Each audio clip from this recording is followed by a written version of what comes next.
This video contains news and analysis related to a recent terror attack in Kashmir. The content may include sensitive visuals and discussions that could be distressing to some viewers. Viewer discretion is advised. We strongly condemn all forms of violence and terrorism. The purpose of the content is solely to inform and create awareness based on verified reports. Top quality और consistent performance के लिए सिर्फ silver pump नाम याद रखना। আর এই মুহূর্তে একটা বড় খবরের দিকে নজর রাখতে হচ্ছে। জম্মু কাশ্মীরে ফের নিরাপত্তারক্ষীর জঙ্গি গুলির লড়াই। এই মুহূর্তের বড় খবর, জম্মু কাশ্মীর থেকে যে খবর আমরা পাচ্ছি সেখানে ফের নিরাপত্তারক্ষী এবং জঙ্গিদের গুলির লড়াই শুরু হয়েছে। কিস্তওয়ার এলাকায় গুলির লড়াই চলছে। সুমন মহাপাত্র আমাদের সঙ্গে রয়েছেন, আমাদের সহকর্মী সুমন, ডিটেইল নেব। একেবারে দেখো, এই মুহূর্তে গুলির লড়াই চলছে এবং 2 থেকে 3 জন জঙ্গি তাদেরকে কিন্তু সম্পূর্ণরূপে ঘিরে ফেলেছে জম্মু কাশ্মীর পুলিশ এবং আমাদের জওয়ানরা। জয়েন্ট অপারেশন এবং সেই অপারেশন কিল্লারের পরে আবারও কিন্তু ভূস্বর্গে জঙ্গি নিধনে নেমেছে আমাদের জওয়ানরা। এবং তোমাকে বলে রাখি, বেশ কিছুক্ষণ ধরে এই এনকাউন্টার পর্ব চলছে। 2 থেকে 3 জন জঙ্গি এই সিংপুরা এলাকায় লুকিয়ে আছে বলে ধারণা এবং তারপরেই উপযুক্ত টিপের মাধ্যমে তাদেরকে কিন্তু ঘিরে ফেলা হয়েছে।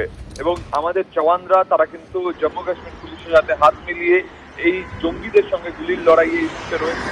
বলে রাখি যে কিছুক্ষণের মধ্যে আমরা সাকসেসফুল অপারেশনের খবর পাবো। সঙ্গে দেখো সুমন, ছবি একবার দেখাই। পিসিআর কে বলবো ছবি দেখাতে এক্সক্লুসিভ। দেখুন, জঙ্গি নিধনে এই মুহূর্তে জওয়ানরা এগিয়ে চলেছে। উপত্যকা ফের উত্তপ্ত হয়ে উঠেছে।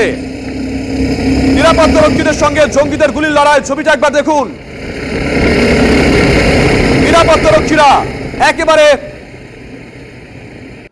পুরো দমে জঙ্গি নিধনে আজকে সকাল থেকে নেমে পড়েছে। এখনো পর্যন্ত আমরা যে খবর পাচ্ছি 2 থেকে 3 জন জঙ্গি ওই কিস্তওয়ার এলাকায় লুকিয়ে আছে। গুলির লড়াই চলছে। গোপন সূত্রে খবর পেয়ে হানা দেয় জওয়ানরা। আমরা এই মুহূর্তে যে ছবি দেখাচ্ছি, সার্চ অপারেশনে চলছে জায়গায় জায়গায়। হয়তো কিছুক্ষণের মধ্যেই সুমন যে কথা বলছিল, একটা ভালো খবর ওখান থেকে আসতে পারে। এই মুহূর্তে অন্তত সেটাই অনুমান করা হচ্ছে। বাহিনীর জওয়ান যারা রয়েছেন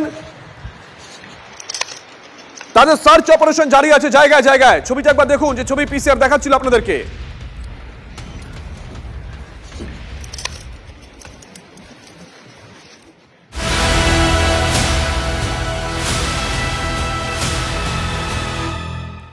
এদিকে অপারেশন সিঁদুরের সাফল্যের পর প্রথম রাজস্থান সফরে প্রধানমন্ত্রী নরেন্দ্র মোদী। আজ বিকানেরে নাল এয়ারবেসে যাবেন প্রধানমন্ত্রী।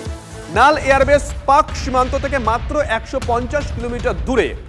এটি অত্যন্ত গুরুত্বপূর্ণ একটি সামরিক ঘাঁটি। আজ জওয়ানদের সঙ্গে দেখা করে তাদের মনোবল বাড়াবেন নরেন্দ্র মোদী। সীমান্তের কাছে হয় বরাবরই পাক নিশানায় নাল এয়ারবেস। এই বায়ুসেনা ঘাঁটিতে পাক হামলা ব্যর্থ করে ভারত। আকাশেই পাক জোন ধ্বংস করে দেয় বাহিনী। নরেন্দ্র মোদী আজকে যাওয়ার পর কি বার্তা দেন, কোথায় দাঁড়িয়ে বার্তা দেন, অবশ্যই নজর থাকবে সেগুলো।